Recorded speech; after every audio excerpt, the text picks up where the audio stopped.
Hello, and welcome to another episode of Unorthodox.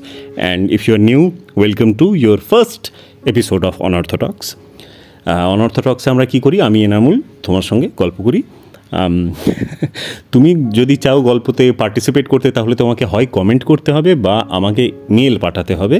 Email আইডিটা ডেসক্রিপশানে দেওয়া আছে, enamulkhanofficial@gmail.com। ওকে, তো আজকে টপিকে আমরা ঢুকে পড়ি। তার আগে প্লিজ বলি, আমি বেশ কয়েকদিন থেকে বলছি না, আর কেউ তোমরা দেখছো না, ডেসক্রিপশানে ডেসক্রিপশানে একদম নিচে একটা লিঙ্ক আছে। সেই লিঙ্কটাতে ক্লিক করলে কী হবে বলো তো? সেই লিঙ্কটাতে ক্লিক করলে একটা হোয়াটসঅ্যাপের ক্যাটালগ খুলবে, business catalogue of what? Affordable premium artificial jewellery. Yes, तुम्हारा भाई बिजनेसमैन है, तो उसमें जाने का और वहाँ देखने का, बहुत सही आइटम्स उधर हमने स्टोर करके रखा है। अगर कुछ पसंद आ जाए तो हमको भी पैसा थोड़ा दे देने का और वो ले लेने का फ्री में माने डिलीवरी टा फ्री। माल काहे का फ्री में बे? हाँ, ओके, चलो बात ख़त्म। अब असली मुद्दे पे आते हैं, जो थोड़ा सा सीरियस है। बांग्लाते कथा बोलबो। यस, পশ্চিমবঙ্গে এবং মোটামুটি ভারতবর্ষে এই মুহূর্তে যেটা টপিক, সেটা নিয়েই কথা বলবো। কিন্তু আই ডোন্ট ওয়ান্ট টু, মানে ওই বললাম না, ওই যেটা এই মুহূর্তে বিভিন্ন নিউজ মিডিয়া বা যেগুলো করবে, যেগুলো ট্রেন্ড নিয়ে করে, মানুষের মৃত্যু, মর্মান্তিক মৃত্যুকেও ট্রেন্ড হিসেবে ধরে সেটাকে নিয়ে একটার পর একটা ভিডিও, যেটাতে কোনো ইনফরমেশন নেই, যেটাতে জাস্ট ফর এন্টারটেনমেন্টস পারপাস, যেগুলো মানুষ গিলেও যাচ্ছে। আমি সেই মাইলেজটা গেইন করতে চাই না। তো I am going to give maybe my unpopular opinion on this and my experience. এই রাত দখলের যে মিছিল হলো বা জমায়েত হলো 14 তারিখ রাতে, তো সেটার একটা ছোট্ট এক্সপিরিয়েন্স। এবং আমি সেদিন ছিলাম এক জায়গায়, কোথায় ছিলাম ইম্পর্টেন্ট নয়, বাট আমি এক জায়গায় ছিলাম এবং সেদিন রাত্রেও গিয়েছিলাম। আমি, যদি তুমি বুঝতে পারছো না আমি কোন বিষয়ে কথা বলছি, তো it's about the murder and sexual assault, rape of the doctor আরজি করে যে ঘটনাটা ঘটেছে, আমি সেটা নিয়ে কথা বলছি। তো আমি ছিলাম 14 আগস্ট রাত্রে। এই আইডিয়াটা আমার দারুণ লেগেছিল যে রাতের অন্ধকার, যেটাকে মানুষ বলে আসে যে মেয়েদের উচিত নয় বেরোনো, তো সেই অন্ধকারকে দখল করতে মেয়েরা বেরিয়ে আসবে। এবং আমার দুর্দান্ত লেগেছিলো আইডিয়াটা। আই ডোন্ট নো কার কাছ থেকে এটা, মানে প্রথম কার মাথায় আসে। কলকাতাতেই প্রথম হয়, যাদবপুরে এবং কয়েকটা জায়গায় হওয়ার কথা ছিল, তারপর গোটা রাজ্যে এবং ইভেনচুয়ালি গোটা দেশে ছড়িয়ে পড়ে। আমি জানি না গ্রামগুলোতে হয়েছে কি না, সেখানে হওয়া সব থেকে বেশি দরকার ছিল। মানে যত ছোট জায়গায় হওয়া সম্ভব, যেখানে মেয়েদের আরও বেশি ঘরে বন্দি করে রাখার একটা ব্যবস্থা আছে, সেইটাতে সেখানে হলে ভালো হতো। আমি একটা মোটামুটি ছোট শহরেই ছিলাম আর রাত্রে গিয়েছিলাম সেখানে। কিন্তু আমার এক্সপিরিয়েন্সটা বলবো একটু বিটার, সুইট শব্দটা, মানে বিটার গুড এরকমটাই বলবো আমি। বিটার সুইট বলার কিছু নেই এখানে, মিষ্টি কিচ্ছু নেই। ব্যাপারটা হচ্ছে যে অনেকে না, আমি দেখছিলাম, আমি যখন গেলাম তখন অলরেডি ভিড় তৈরি হয়ে গিয়েছে এবং ভিড়ের ঠিক মধ্যে কেন্দ্রবিন্দুতে আছে কয়েকটা নিউজ মিডিয়া, তাদেরকে ঘিরে রয়েছে। তো মানুষ ওটা নিয়ে যতটা প্রোটেস্ট করতে চাইছিল, হয়তো তার থেকে বেশি বলাটা ভুল হবে, কিন্তু ততটাই ক্যামেরার সামনে নিজের মন্তব্য রাখার বা নিজের মুখটা দেখানোর, নিজের উপস্থিতি একটা প্রমাণ ছেড়ে যাওয়ার একটা চেষ্টা করছিল। আই ওয়াজ দেয়ার টু, মানে আমি ওই স্ট্রেংথটা বাড়াতে চাইছিলাম ওই জমায়েতের। আমি সেখানে গিয়েছিলাম একটা ভিড় যেটা, সেটাতে আরও একটা মানে ওই একটা সমুদ্রে একটা এক বালতি জল হয়ে গিয়েছিলাম, আর সেভাবেই ফিরেছি। আমার স্লোগানিয়ারিং করার কোনো ইচ্ছে ছিল না, কিন্তু মানে ওখানে যখন উই ওয়ান্ট জাস্টিস এই কথাটা হচ্ছে, তো আমি ওপরে হাত তুলে হাততালি দিয়ে মুঠো উঁচিয়ে ধরে ফোন আসছে, থ্যাংক ইউ সো মাচ মা, কলটা রিসিভ করিনি দিয়ে বলছি মাতাজি ফোন করছিলেন, তাই ধরে নিলাম, কথা বলে নিলাম। এবার ওপরে কোন বাবাজি ঠকর করছেন আমি জানি না, তবে উনি এবার আমাদের সঙ্গে থাকবেন কিছুক্ষণ, হয়তো সারাক্ষণ, তাই bear with it, I am tolerating him as well. তো যেটা বলছিলাম, তো আমি ওখানে গিয়েছিলাম বেশ মানে প্রতিধ্বনির মধ্যে একটা আওয়াজ, এটাই। কিন্তু আমার কিছু কিছু জিনিস রিয়েলাইজ হলো যে আমি এরকম প্রায় করি, জানো তো, মানে এই সমস্ত জিনিসে আমি ইনভলভড হয়ে যাই খুব বেশি। মিটু মুভমেন্ট যখন হয়েছিল তখন মোস্টলি ওটা ইউটিউব মানে অনলাইন হচ্ছিল না, টুইটারে। এখন এক্স বলে লোকে, but I can not call it x, and I hate the name x. তো যাই হোক, তো মিটু মুভমেন্টের সময় অতিরিক্ত ইনভলভড হয়ে গিয়েছিলাম, এবং কিছুক্ষণ পর আমি যখন বুঝলাম যে দিস ইজ মানে একটা ওই স্লাগ ফেস্ট টাইপের একটা ব্যাপার, মানে কাদা ছোঁড়াছড়ির ছাড়া আর কিচ্ছু হচ্ছে না, মোস্টলি কাদা ছোঁড়াছড়ি হচ্ছে অকারণ ফেমাস হওয়ার জন্য, লাইমলাইট এইসব।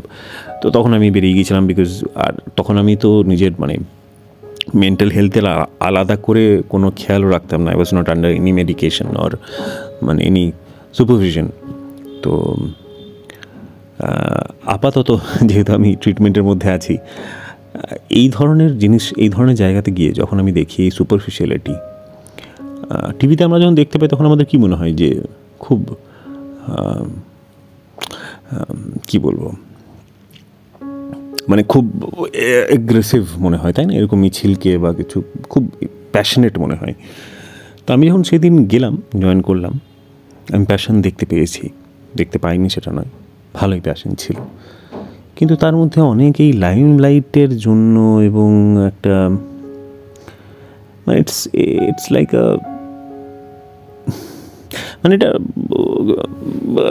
মানে হাসি দেখতে পেলাম খুব বেশি আমি লোকের মুখে, সেলফি খুব বেশি তোলা হচ্ছিল। আমি রাত্রেবেলা মেয়েরা বাইরে বেরিয়েছে সেটার জন্য যে আনন্দটা, আমি আঙুল ফাটাচ্ছি সরি, তো যে আনন্দটা যে রাত্রেবেলা আমরা বেরোতে পেরেছি সেটা আছে, সেটা আমি এগ্রি করছি যে এটা তো মানে দখল করার আনন্দ, রাত্রেবেলা রাস্তা দখল করার আনন্দ। কিন্তু সেই সঙ্গে ঠিক যেন পুজো, আমার সঙ্গে যে ছিল আমার বন্ধু, সেটাই বললো যে তো মনে হচ্ছে পুজোর প্যান্ডেলে এসেছি। তো ওই ধরনের ব্যাপারটা একটু বেশি হয়ে যাচ্ছিল। আর কে লাইভ স্ট্রিমিং কত করতে পারে সেটার উপর, মানে লাইভ স্ট্রিমিংয়ের দরকার ছিল না, কারণ খবরের চ্যানেলগুলো লাইভ করছিলই। আমি কি বলতে চাইছি তুমি বুঝতে পারছো? ইট ওয়াজ নট, আমি এবার এটাকে কোনো মতেই বলতে চাই না যে এই আন্দোলনটার মধ্যে বা এই জমায়েতটার মধ্যে প্যাশন ছিল না। বেশিরভাগ মানুষ প্যাশনেট ছিল, কারণ আমি এত বয়স্ক মানুষদের ওখানে দেখলাম এবং ছোট ছোট বাচ্চাদের দেখেছি, তাদের তো হয়তো বাবা মায়েরা বুঝিয়েছে যেটা ইম্পর্ট্যান্ট, কিন্তু বয়স্ক মানুষেরা, মহিলা এবং পুরুষ, কোনো রকমে ওই ভিড়ের মধ্যে ভিড় ঠেলে যতটা সম্ভব এগোতে যাচ্ছিলেন এবং নিজের মানে প্রেজেন্স দেখিয়ে তারপর ওনারা ফিরে আসছিলেন, কারণ মানে ওনাদের পক্ষে ওই ভিড়ের মধ্যে থাকাটা তো খুবই কঠিন। কিন্তু যাই হোক, আমি বলতে চাইছিলাম সেটা হচ্ছে যে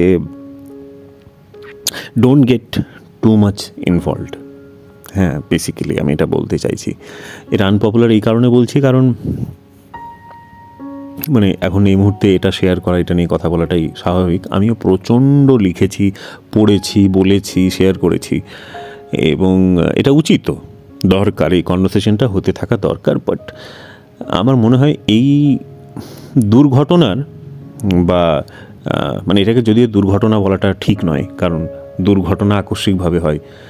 এই ঘটনা ওই মহিলার জন্য আকস্মিক হলেও বাকিদের জন্য আকস্মিক ছিল না, প্ল্যান্ড ছিল। তাই প্ল্যান্ড হলে সেটাকে ঘটনাই বলাটা ভালো। তো এই ধরনের ঘটনা বাজে ঘটনা আমাদের আরও ঘটবে, আর খুব রিসেন্টলি ঘটবে, কারণ খুব রিসেন্টলি আরও অনেক কিছু ঘটেছিল যেগুলো আমরা ভুলে গেলাম এটা ঘটলো বলে। তার আগে অনেক কিছু ঘটেছিল যেগুলো আমরা ভুলে গিয়েছি ওগুলো ঘটেছিল বলে। তা আবার যখন কিছু একটা ঘটবে তখন আমরা এটাও ভুলে যাব।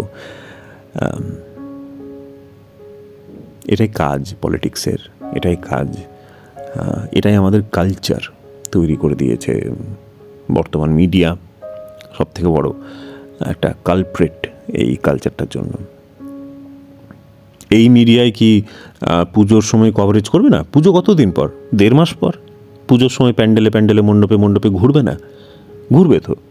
তখন কথা বলবে এই তিলোত্তমা বলছে যাকে, তখন ওই তিলোত্তমা কলকাতার বুকে ওই পুজোর মণ্ডপে কি কেউ নিশ্চয়ই থিম বানাবে এটাকে, এবং সেটা কতটা প্যাশনেটলি এবং কতটা এমপ্যাথেটিক মোটিভেশন নিয়ে এটা করা হবে, আর কতটা ট্রেন্ডে থাকার জন্য করা হবে সেটাও দেখতে হবে। নিশ্চয়ই কেউ না কেউ এটা থিম বানাবে, কেউ না কেউ এটাকে নিয়ে পলিটিক্যাল গেইন করার চেষ্টা করবে। তখন কি পলিটিক্যাল মোটিভটা এবং এই যে ঘটনাটা ঘটলো এটাতে সিবিআই কতটা তদন্ত করে এগোলো সেটা কি ফলো করবে সেই মুহূর্তে মিডিয়াগুলো? আমার মনে হয় না। না, আমরা ফলো করব। কারণ আমরা কোথায় ফলো করব? আমরা কোথায় জানতে পারবো? আমরা জানতে পারবো না অ্যাজ লং অ্যাজ সেই জিনিসটা ততটা ইন্টারেস্টিং নয়, মশলাদার নয়, আমাদের সার্ভ করা হয় খবর। তো এটা এই মুহূর্তে সার্ভ করা হচ্ছে। I want the country to change. I don't want revenge. I don't want media coverage. I want my mother, your mother, and every person who is living and is a woman to feel safe. And by taking revenge or by মানে এই যে live streaming,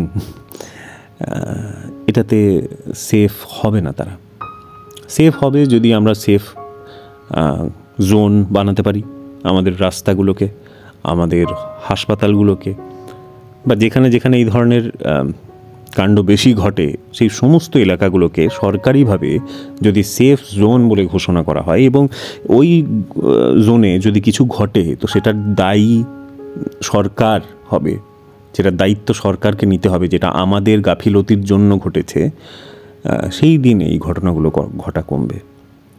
যদিও rape নিয়ে একটা কথা বলে রাখি আমি, রেপ নিয়ে যদি তুমি স্ট্যাটিস্টিক্স ফলো করো তো more than 70% of the rapes that happen in India, মানে ভারতে রেপ প্রচুর হয় by the way, almost every hour there is a rape. মানে এই লাস্ট ঘন্টায় মানে রেপ ঘটে না, মানে রেপ রিপোর্ট হয়, and you know how many rapes go unreported. So কি বলতে যাচ্ছিলাম আমি হারিয়ে যাচ্ছি, মানে আমি এই কথাটার মধ্যে। হ্যাঁ, তো আমি বলতে যাচ্ছিলাম যে রেপগুলো হয়, তো রেপের 70% ওপর হয় পরিচিতরা করে, মানে বাড়ির মধ্যে হয়, এবং এইরকম অচেনা ভাবে কম হয় অ্যাপারেন্টলি। তো যাই হোক, স্টিল বাড়ির মধ্যে তো আমরা কী বা করতে পারি? বাড়ির মধ্যে আমরা একমাত্র রেপ কালচার নিয়ে যদি একটু প্রিভেন্টিভ থাকি, একমাত্র সেইভাবেই রেপকে প্রিভেন্ট করা পসিবল। সেটা নিয়ে আগের দিন কথা বলেছিলাম, আমি আবার বলবো। তবে আপাতত সেফ জোন দরকার, রাস্তাগুলোকে সেফ জোন, হাসপাতালগুলোকেও, এবং যে কোনো সরকারি যেটাই পাবলিক প্লেস সেটাকে সেফ জোন। বাড়ির বাইরে পা ফেললাম মানে যেন সেফ জোনে পা ফেললাম। আমি একজন নাগরিক, তাই আমাকে প্রোটেকশন দেওয়া নগরের কর্তব্য। নগর কার? প্রশাসনের, পুলিশের। মোড়ে মোড়ে পুলিশ থাকবে, ক্যামেরা থাকবে, একটা কল করলে, একটা চিৎকার করলে যেন পুলিশ শুনতে পায়। তার জন্য পুলিশে আরও বেশি রিক্রুটমেন্ট দরকার, এবং ফাস্ট ট্র্যাকভাবে এই ধরনের কেসগুলোকে শেষ করা দরকার। 5 বছর 10 বছর ধরে যেন না চলে। এই যে বাবার রাম রহিম এই ধরনের লোকগুলো পেরোলে প্রত্যেক বছর কম করে প্রত্যেক বছর 40 কি 50 দিন করে আমি দেখছিলাম। আগের দিন দ্য দেশভক্তে আমি দেখছিলাম এইটা নিয়ে এপিসোড। তো মানে এর মধ্যে ও প্রায় 1 বছর মতো তো বাইরেই থেকেছে পেরোলে। তো আমি বুঝতে পারি না যে মানে এরা মানে এদের কিন্তু মানে প্রমাণ হয়ে গিয়েছে সুপ্রিম কোর্ট থেকেই বোধ হয় যে রেপ করেছে এবং মার্ডার করেছে।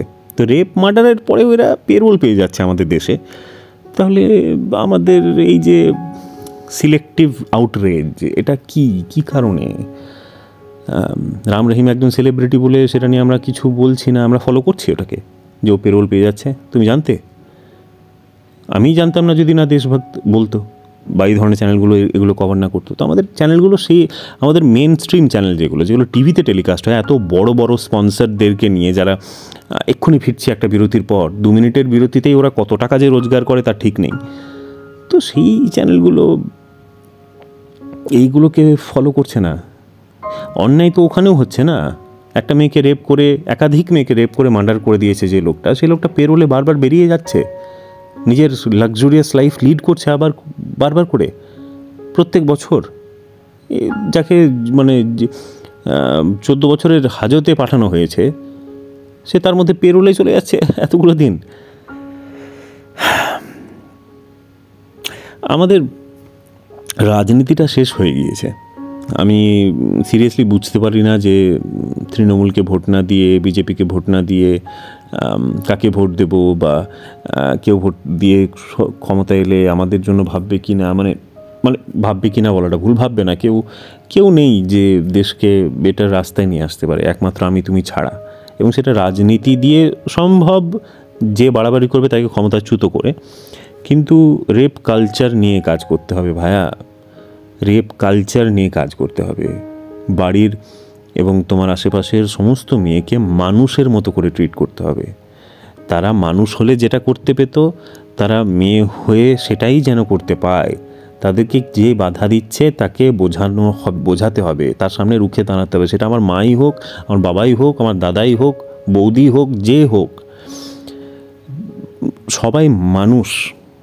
এই জিনিসটা প্রথমে বুঝতে হবে এবং বোঝাতে হবে। মানে একটা মেয়ে জিন্স পরবে কি না এটার পারমিশন কারোর কাছে নেওয়ার দরকার নেই। আমি জিন্স পরবো কি না কারোর কাছে পারমিশন নিতে যাইনি। আমিও জিন্স পরলে আমার শরীরের যে অংশগুলো মানে হাইলাইটেড হয়, একটা মেয়ে জিন্স পরলেও তাই হবে। আর একটা মেয়ের শরীর ও শরীর, কি পার্থক্য আছে? যে পার্থক্যটুকু আছে সেই পার্থক্য নিয়ে এত কিউরিয়াসিটি কেন? কারণ আমি বেশি কিছু বলতে গেলে জিনিসটা আরও হয়তো অন্যরকম হয়ে যাবে, বাট আমি এটাই বলতে চাইছি, কিউরিয়াসিটি যদি এতই আছে, there is internet, okay, and there are places যেখানে, বলতে খারাপ লাগছে, বাট there are places যেখানে you can pay and তোমার এই কিউরিয়াসিটিকে তুমি মানে কমিয়ে নিতে পারো। এই কিউরিয়াসিটি কমে গেলে তোমার এই কালচারটা সম্পর্কেও ধারণা হবে এবং তোমার এই মেয়েদেরকে কন্ট্রোল করার ইচ্ছেটা কমবে। তোমাকে বলছি না আমি, মানে যে করে তাকে বলছি, তোমার মধ্যেও যদি কোনো কিছু আছে যেটা নিয়ে তোমার মনে হয় যে না, মেয়েদের এটা করা উচিত নয়। মানে একটা উদাহরণ দিচ্ছি, আমি সিউড়ি শিয়ালদা একটা ট্রেন আছে, ওটা সিউড়ি ফেরে রাত্রে মোটামুটি 11টা বাজে। সিউড়ি ছোট্ট শহর, ফাঁকা থাকে। তো ধরো আমি নামলাম, খুব কম লোক নামে ওখানে, ফাঁকা ট্রেন, খুব আরামদায়ক ট্রেন ওই হিসেবে, কারণ ফাঁকা ট্রেন। তো ধরলাম আর একটা মেয়ে নেমেছে ওখানে, ট্রেনে কিছু হয়নি ওর সাথে। স্টেশনে নেমেও যেখানে যাবে টোটোগুলো সেখানে যাচ্ছে না, ও একটা রিক্সা পায়। রিক্সা বলে আমি নিয়ে যাবো, 50 টাকা লাগবে। মেয়েটা বলে তাই চলুন। চাপে, রাস্তা ফাঁকা, চিৎকার করলে আজকাল বাড়ি থেকে খুব একটা কেউ বেরোয় না, আর পুলিশ তো নেই।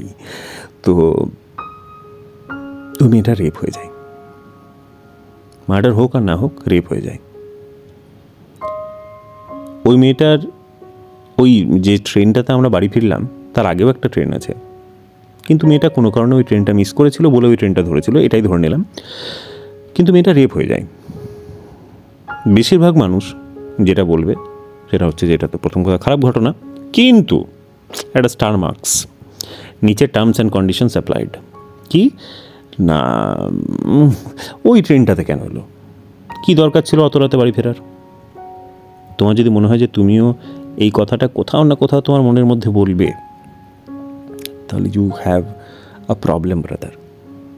মেয়েটার দোষ নেই, রিক্সাওয়ালাটার দোষ।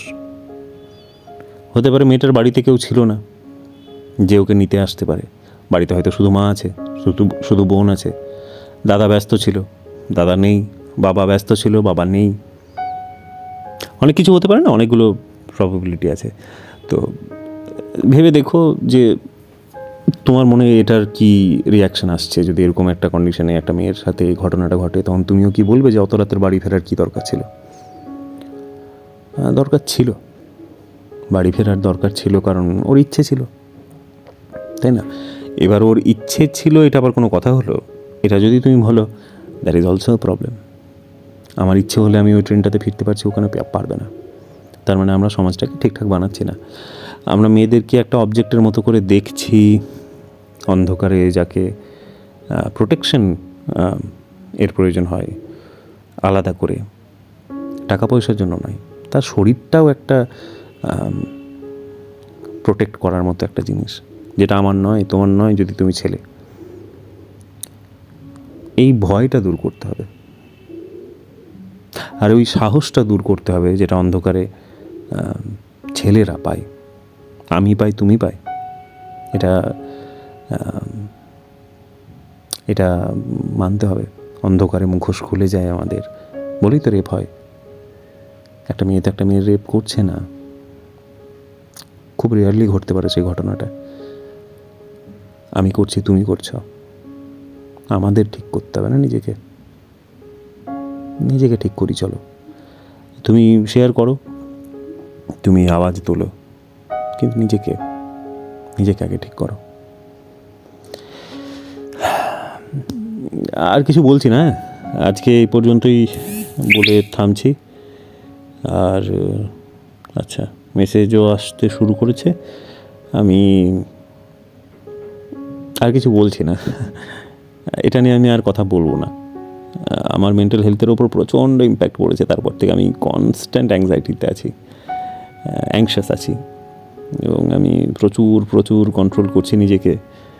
I don't want to be L. আমি যেটুকু করার সেটুকু করব, আবার যদি মনে হয় রাস্তায় নামতে হবেই নামবো, কিন্তু তারপরে আর আমি সোশ্যাল মিডিয়াতে অ্যাক্টিভিজম করব না, কারণ এটার অন্ত নেই, আর এটার ফিডব্যাক আছে, এটার মধ্যে একটা লাইমলাইট আছে। I don't want to be in the limelight, I want to see change. আমি বেঁচে থাকতে একটা সমাজ দেখে যেতে চাই যেখানে রাত 12টার সময় একটা মেয়ের বেরোনোর জন্য ইচ্ছে এবং প্রয়োজন দুটো যে কোনো একটা লাগলেই সে বেরোতে পারে, তার ব্যাপার সেটা। চুরি ডাকাতি নিয়ে আমরা কথা বলছি না এখনই, কিন্তু যদি একটা মেয়ে বেরোতে পারে ওই সময়, তাহলে চুরি ডাকাতিটাও কমই হবে, নিশ্চয়ই কম হবে। তার মানে প্রোটেকশন থাকবে না, তাই তো বেরোতে পারবে। প্রোটেকশন, কি অবস্থা! যাকে আর এই জ্ঞান দিচ্ছি না, এর পরের দিন থেকে আর আমি এটা নিয়ে কথা বলবো না, unless it is very important to talk about. হ্যাঁ, রেপ নিয়ে আমরা কথা বলতে পারি, আমরা একটা রিসার্চ করে ভালো করে একটা এপিসোড করতে পারি যে কিভাবে আমরা কন্ট্রোল করতে পারি। বাট এই এপিসোডটা পুরো মানে এপিসোড বলতে এখন যেটা চলছে রাজ্যের মধ্যে, দেশের মধ্যে, এই গোটা ঘটনাটা পেরিয়ে গেলে তারপর। ওকে, আপাতত আজকের মতো ভালো থাকো, আর মনের একটু খেয়াল রাখো। সোশ্যাল মিডিয়াতে একটু কম সময় কাটাও, ভালো একটা সিনেমা দেখো, তার থেকে সিরিজ দেখো, সিনেমা দেখো। হোয়াটসঅ্যাপ, ফেসবুক, ইউটিউবে একটু কম। Bye bye.